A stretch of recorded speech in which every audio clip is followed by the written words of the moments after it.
नमस्कार कार्यक्रम नेपाल टकमा यहाँहरू सबैलाई स्वागत छ। म हुँ मदन कोइराला। कार्यक्रम नेपाल टकको सिजन 3 मा हामी छौँ, तेस्रो वर्षमा छौँ र सिजन 3 को कार्यक्रमहरू उत्पादन गरिरहेका छौँ अस्ट्रेलियाको सिडनीबाट। आजको कार्यक्रममा हामी अस्ट्रेलियामा हुने गरेका इभेन्टसँग सन्दर्भित रहेर यस कार्यक्रमलाई उत्पादन गर्दैछौँ र विशेष गरी भन्नुपर्दाखेरि रूपन्देही सामाजिक सञ्जाल अस्ट्रेलियाले एउटा कार्यक्रम गर्न गइरहेको छ नेपाली नयाँ वर्ष 2073 को अवसर पारेर र यसैसँग पनि सन्दर्भित रहनेछ आजको कार्यक्रम। विशेष गरी रूपन्देही सामाजिक सञ्जालको न्यू इयर कार्यक्रम 2073 को विषयमा कुराकानी गरौँ। यस कार्यक्रममा एम बराल, आकांक्षा बस्याल, सोनुक पौडेल, सुजिता मानन्द उपाध्याय लगायतका कलाकारले आफ्नो प्रस्तुति गर्दैछन् भने यो कार्यक्रम हुन गइरहेको छ यही अप्रिल 9 तारिक ओरियन रिसेप्सन सेन्टर केएमसीमा साँझ 6 बजेबाट। र आजको कार्यक्रममा अलिकति फरक तरिकाले कार्यक्रमलाई किन सुरु गर्न चाहन्छु भने विशेष गरी यस्ता खालका इभेन्टहरू त धेरै नै हुने गर्छन्, तर यस्तो इभेन्ट्समा पनि विशेष गरी कलाकार र आयोजकका कुराहरू बढी थपिने गर्छन्, तर प्रायोजकका कुराहरू अलिकति पछाडि नै रहने गर्छन्। त्यसैले आजको कार्यक्रममा भने म प्रायोजकहरूसँग कुराकानी गर्छु अथवा भनौँ यहाँका बिजनेस हाउसका ओनरहरूसँग कुराकानी गर्छु जसले यस कार्यक्रमलाई प्रायोजन गर्नुभएको छ र अस्ट्रेलियामा हप्तौँ जस्तो हुने कार्यक्रममा प्रायोजन गर्न कतिको गाह्रो हुन्छ र कस्ता खालका कार्यक्रममा उहाँहरूको सहकार्य रहन्छ र यो कार्यक्रममा उहाँहरूको सहकार्य के अनि कतिका लागि भन्ने विषयमा आजको कार्यक्रम सन्दर्भित रहनेछ यो कार्यक्रम नेपाल टकको माध्यमबाट। मनोदय यहाँलाई स्वागत छ।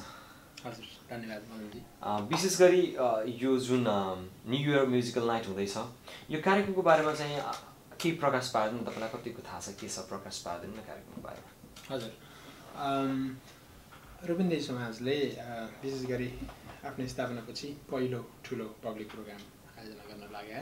अब हामी विभिन्न हिसाबले भावनात्मक रूपमा पनि सम्बन्ध भएको संस्था समाज हुनाले चाहिँ अब यो सफल होस् भन्ने चाहन्छौँ। पर्टिकुलरली यसबाट चाहिँ जम्मा भएको प्रोसिडहरू त्यही क्षेत्रमा चाहिँ एउटा च्यारिटीको रूपमा चाहिँ युज हुने भन्ने भावनाले र नेपालका ख्याति प्राप्त कलाकारहरू जुन चाहिँ आउने भन्नुभएको छ यहाँ सबैको एउटा चाहिँ ब्रोडर सहयोग सबैको भयो भने चाहिँ सफल हुन्छ भन्ने हामीलाई जस्तै अस्ट्रेलियामा अथवा सिडनीकै कुरा गर्ने हो भने हप्तै बिची जस्तो कार्यक्रम हुन्छन् र हप्तै बिची जस्तै स्पोन्सर्स माग्न आउनेहरू पनि हुन्छन्, कतिको गाह्रो हुन्छ? सजिलो छैन। Sustainability is the key. मैले अब यही अब अस्ट्रेलियाकै नेपाली कम्युनिटीमा डिरेक्टली इन्डिरेक्टली हामी इन्भल्भ हुन थालेकै आफू लागेर काम गरेकै लगभग 20 वर्ष जति भइसक्यो। धेरै ठुलो ट्रान्जिसन, धेरै ठुलो लङ जर्नी देखेका छौँ हामीले। सस्टेनेबल हुनुपर्छ। जस्तै डुप्लिकेटेड प्रोग्रामहरू धेरै हुनुभन्दा पनि कन्सोलिडेटेड रूपमा जोइन ह्यान्ड अब चारवटा हातलाई चार ठाउँमा युज गर्नुभन्दा एक ठाउँमा युज गर्यो भने अभियसली कम्बाइन्ड फोर्स बढी इफेक्टिभ हुन्छ। तर त्यो भन्दै गर्दा हामीले चाहिँ जस्तै प्योरली कमर्सियल खालको प्रोग्रामलाई भन्दा पनि एउटा कम्युनिटीले गरेका नट फर प्रफिट प्रोग्रामहरूलाई चाहिँ प्रमोट गर्नुपर्छ भन्ने लाग्छ। यो चाहिँ युनिक प्रोग्राम नै हो। अरू कार्यक्रममा भन्दा अब यसमा तपाईँको सहकार्य एज अ टाइटल स्पोन्सर पनि छ, तर विभिन्न कार्यक्रमहरू हुँदाखेरि पारदर्शिताको समस्या हरेकमा देखिने गरेको छ। यसमा चाहिँ तपाईँ निर्धक्क हुनुपर्ने आधारहरू केही प्राप्त गर्नु भएको छ? एब्सोल्युटली। यो अब नेपालमा रूपन्देही जुन लुम्बिनी बुद्ध जन्मिया ठाउँ, हामी पनि अब त्यही सेरोफेरमा हुर्कियो, त्यसैले एक खालको भावनात्मक सम्बन्ध छ।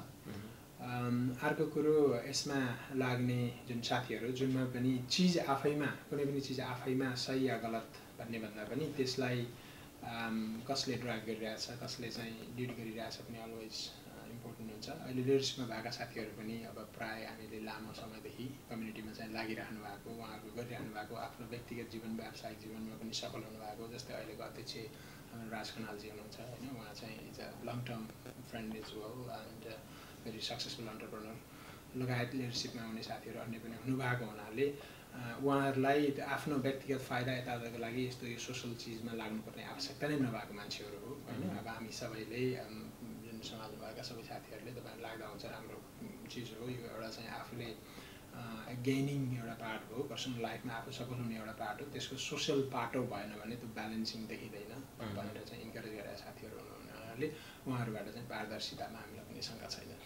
अन्तिममा यो कार्यक्रमसँग सन्दर्भित रहेर म्युजिक लाइनसँग सम्बन्धित रहेर आउन चाहने कति हुनुहुन्छ? तपाईँ आफै आफ्नो तर्फबाट पनि स्वयंको तर्फबाट पनि मेसेज के दिन चाहनुहुन्छ, के सन्देश दिन चाहनुहुन्छ सबैजनालाई अन्तिममा? हजुर,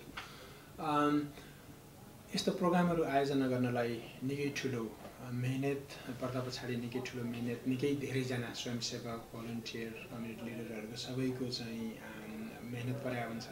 तपाईँको यो ठाउँमा चाहिँ गएर काम गऱ्यो भने आफ्नो बिजनेसमा अथवा चाहिँ जबमा टाइम लगायो भने पैसा आउने ठाउँ हो।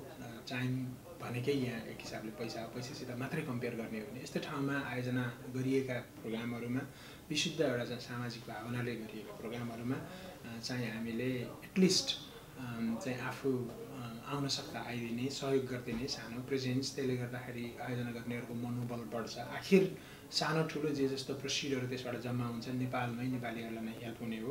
र पर्टिकुलरली यो रूपन्देही समाजको पहिलो ठुलो पब्लिक प्रोग्राम भएको हुनाले त्यो क्षेत्र, त्यो भेग एउटा चाहिँ ग्रेटर लुम्बिनी, ग्रेटर त्यो क्षेत्रका सबै चाहिँ अडियन्सहरू, साथीहरू त आउनुहुन्छ नै। त्यसमा पनि ब्रोडर हामीले चाहिँ गर्दाखेरि कहिले पनि मेची महाकाली भन्ने गरेका छैनौँ। हामीले झापामा आपद विरोध गर्दा पनि गरेका छौँ, महाकालीमा आपद विरोध गर्दा पनि हामी उत्तिकै जुटेका छौँ। त्यसरी नै एउटा चाहिँ ग्रेटर नेपाली कम्युनिटीबाट पनि त्यही रूपमा पार्टिसिपेसन होस्, त्यही रूपमा चाहिँ उहाँहरूलाई इन्करेज गरौँ। पर्टिकुलरली पहिलो प्रोग्राम भनेको सधैँ जिन्दगीभरि सम्झिने प्रोग्रामहरू हुन्छ। त्यो टिममा रहनुभएका साथीहरूलाई पनि मनोबल बढ्नेछ, अलिकति इन्करेजमेन्ट हुनेछ र उहाँहरू सक्षम सबल हुनु भनेको हाम्रो कम्युनिटीलाई थप एउटा चाहिँ इट्टा थपिनु हो, मजबुत हुनु हो। म चाहिँ सबैलाई आह्वान गर्न चाहन्छु, यसमा हामी सबैको सहयोग होस्। हस्, धन्यवाद। नमस्कार हजुर, म मन केसी, फोर नेसन्स ग्रुपबाट। यो जुन रूपन्देही समाज अस्ट्रेलियाले 9 अप्रिल 2016 गर्न लागेको यो कल्चरल प्रोग्राममा यो संस्थाको पहिलो ठुलो पब्लिक प्रोग्राम पनि हो। त्यसबाट हुने प्रसिडहरू नेपालका अनाथ तथा असहाय बालबालिकाहरूको सहयोगार्थ गरिएको प्रोग्रामहरू, यसमा म पनि आउँदैछु र यहाँहरूको पनि सहभागिताको लागि आह्वान गर्न चाहन्छु। हस्त त्यहीँ भेटौँला। नमस्ते। रविन्द्रजी, यहाँलाई स्वागत छ। नमस्ते। यो कार्यक्रमको बारेमा कुरा गरौँ। यो कार्यक्रमको बारेमा तपाईँले आफ्नो तर्फबाट प्रकाश पार्दा कसरी प्रकाश पार्नुहुन्छ, के गरी थाहा छ तपाईँलाई? अब यो प्रोग्राम चाहिँ रूपन्देही समाजले गरेको हो होइन। मलाई चाहिँ त्यति पहिला यो प्रोग्रामको बारेमा थाहा थिएन। अनि हाम्रो भुवनजीले कन्ट्याक्ट गर्नुभयो, यस्तो यस्तो प्रोग्राम गर्दैछौँ, बालबालिकाको सहयोगको लागि भन्नुभयो। अनि त्यसपछि मैले हुन्छ अब यसमा हातेमालो गर्दाखेरि केही फरक नपर्ला भन्ने हिसाबले सहयोग गर्न खोजेको। विशेष गरी यो कार्यक्रममा तपाईँको सहयोग अथवा सहकार्य चाहिँ किन? अब कार्यक्रम त धेरै हुन्छ सिडनीमा होइन। अब सबैलाई सहयोग गर्न त सकिँदैन, तर अब जसले हामीलाई परेको बेला सहयोग गर्नुहुन्छ र जसलाई गर्दाखेरि हामीलाई पनि केही हुन्छ र त्यसले गर्दा कुनै ठाउँमा सर्टेन पैसाहरू जाने भएको हुनाले यो पनि एउटा च्यारिटी प्रोग्राम हो, त्यही भएर मैले सहयोग गर्न सकेँ। जस्तै अस्ट्रेलिया र विशेष गरी सिडनीको कुरा गर्ने भने यति धेरै नेपाली कार्यक्रमहरू हुन्छन् होइन, हप्तै पछि हुन्छन्, कतिको गाह्रो पर्छ? एकदमै गाह्रो पर्छ। अब कहिलेकाहीँ के हुन्छ, कमाएको पैसा सबै नै स्पोन्सर यसमा जाने हुन्छ होइन। तर पनि हामीले कस्तो भने अब एउटा म्युचुअल बेनिफिटको लागि अब उहाँहरूले पनि हामीलाई स्टुडेन्ट पठाइदिनुहुन्छ होइन, त्योबाट नै हामीलाई केही आउने भएको हुनाले म्युचुअल अन्डरस्ट्यान्डिङमा अघि बढ्छौँ। पछिल्लो क्रममा हरेक खालका कार्यक्रममा तपाईँको नाम कतै न कतै देखिने गरिन्छ, तर यस्तो खालको धेरै कार्यक्रम हुँदै गर्दाखेरि कस्तो खालको कार्यक्रमको प्रपोजल आयो भने, प्रस्ताव आयो भने चाहिँ तपाईँले सहकार्य गर्नुहुन्छ? फर्स्टमा त मैले प्रोग्रामको स्ट्यान्डर्ड हेर्छु होइन। त्यो प्रोग्राम कस्तो टाइपको हो, त्यो प्रोग्राम किन गरिरहेका छन्, कुनै प्राइभेट प्रोग्राम हो कि, र त्यो प्रोग्राम गरिसकेपछि कुनै ठाउँमा सहयोग जाने हो कि, र प्रोग्रामको क्वालिटी छ र त्यसले गर्दा हाम्रो मार्केटिङलाई नि हेल्प गर्छ भने म जहिले पनि त्यस्तो खालको प्रोग्राममा तयार छु। अब यो रह्यो सहयोग गर्ने र सहकार्य गर्ने, र अहिले यो रूपन्देही सम्पर्क समिति अस्ट्रेलियाले गरिरहेको छ कार्यक्रम। अर्को विभिन्न इभेन्टमा हुने गरेको समस्या पारदर्शिताको कुरा पनि छ। तपाईँ कतिको निर्धक्क हुनुहुन्छ यो कार्यक्रममा तपाईँले सोचे जस्तै पारदर्शिता हुन्छ भन्ने विषय? अब जुन यो रूपन्देही समाजको टिममा हुनुहुन्छ होइन, सबैजना सिडनीमा अलिकति के भन्छ त्यसलाई एउटा स्टेबल कुनै न कुनै बिजनेसमा अथवा कुनै चिजमा इन्भल्भ भएको मान्छेहरू हुनुहुन्छ होइन। त्यो हिसाबले पनि अब उहाँहरूले रूपन्देहीकै मान्छेहरू उहाँहरू होइन केही गर्नुहुन्छ जस्तो लाग्यो होइन, त्यही हिसाबले सहयोग गरेको। अन्तिममा चाहिँ यो कार्यक्रम हेर्न चाहने अथवा आउन चाहने अथवा व्यक्तिगत तपाईँ सिडनीमा बस्ने नेपालीको हिसाबले पनि अन्तिममा के सन्देश दिन चाहनुहुन्छ? अब यो सन्देशमा के भन्छु भने, प्रोग्राम शनिबारको दिन छ 9 अप्रिलमा होइन। शनिबारको दिन हो, सकेसम्म टाइम मिलाएर आउनुहोस् होइन। यसमा अब नेपालबाट 3 जना कलाकार र 1 जना यहीँको लोकल कलाकार हुनुहुन्छ होइन। आउनुहोस्, सहयोग गर्नुहोस्, सबैजना आइदिनु भयो भने प्रोग्राम सफल हुन्छ होइन त्यही हो अन्तिममा एउटा च्यारिटी प्रोग्राम भएको हुनाले सहयोग गरेको राम्रो हस् थ्याङ्क यू धन्यवाद अहिले यो रूपन्देहीले गर्न लागेको रूपन्देही सामाजिक सञ्जाल अस्ट्रेलियाले गर्न लागेको यो कार्यक्रममा चाहिँ तपाईँको सहकार्य कस्तो खालको हो अब हामीले कुन अर्गनाइजेसनले गर्यो भन्दा पनि कुन मोटिभले गर्यो भन्ने कुरालाई हामीले ध्यान दिन्छौँ हामी स्पोन्सर गर्दाखेरि अथवा इन्भल्भ हुँदाखेरि र उहाँहरूले जुन कार्यलाई यो गर्दै हुनुहुन्छ अनाथ बालबालिका तथा डिसेबल बालबालिका नेपालको लागि उहाँहरूको लागि फन्ड रेजिङ हिसाबले गर्दै हुनुहुन्छ त्यो एकदमै सराहनीय काम हो त्यसमा चाहिँ हामी उहाँहरूसँग साथमा साथ दिएर अगाडि बढ्न पाउँदा हामी खुसी छौँ विशेष गरी अब अस्ट्रेलियामा पनि सिडनीमा हप्तै बिचे अथवा हप्ताको पनि 2-3वटा कार्यक्रम हुने गर्छन् यी सबै कार्यक्रममा सहकार्य गर्न पक्कै पनि गाह्रो हुन्छ होला के कसरी मिलाउनुहुन्छ त्यसमा हो सही कुरा गर्नुभयो अब स्पेसली सिटीमा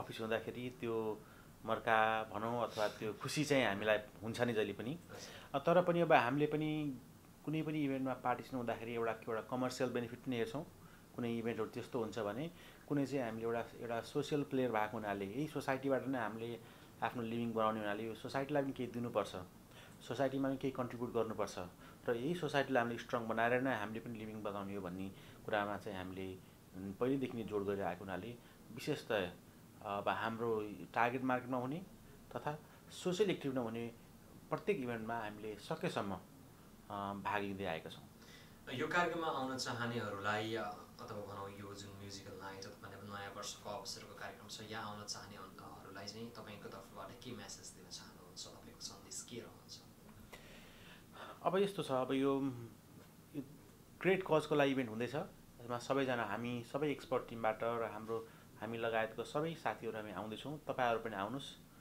र सहयोग गर्नुहोस् र ग्रेट कजको लागि एउटा सानो हात एउटा इँटा मात्रै भए पनि थप्नुहोस् भन्न चाहन्छु हस् धन्यवाद धन्यवाद नमस्ते नयाँ वर्ष 2073 सालको तपाईँहरू सबैमा एक्सपर्ट ग्रुपको तर्फबाट शुभकामना म लगायत हाम्रो एक्सपर्ट ग्रुपको सबैजना टिमहरू रूपन्देही सोसियल नेटवर्कले आयोजना गरेको र ग्रेट कजको लागि अनाथ तथा डिसेबल बालबालिकाको सहयोगार्थ गरेको कार्यक्रममा तपाईँहरू सबैलाई हार्दिक निमन्त्रणा दिन चाहन्छौँ र हामी सबैजना आउँदैछौँ तपाईँहरू पनि सबैजना आउनुहोस् है यो कार्यक्रम जुन हुँदैछ रूपन्देही सामाजिक सञ्जाल अस्ट्रेलियाले गर्न लागेको यसमा चाहिँ यस सम्बन्धी चाहिँ के कति थाहा छ तपाईँलाई यसले गर्न थालेको कार्यक्रम अब हाम्रो यहाँको लोकल आर्टिस्टदेखि लिएर नेपालबाट पनि आर्टिस्टहरू आइराख्नु भएको छ जो एकदम नेपालमा एउटा राम्रो स्वरका धनीहरू होइन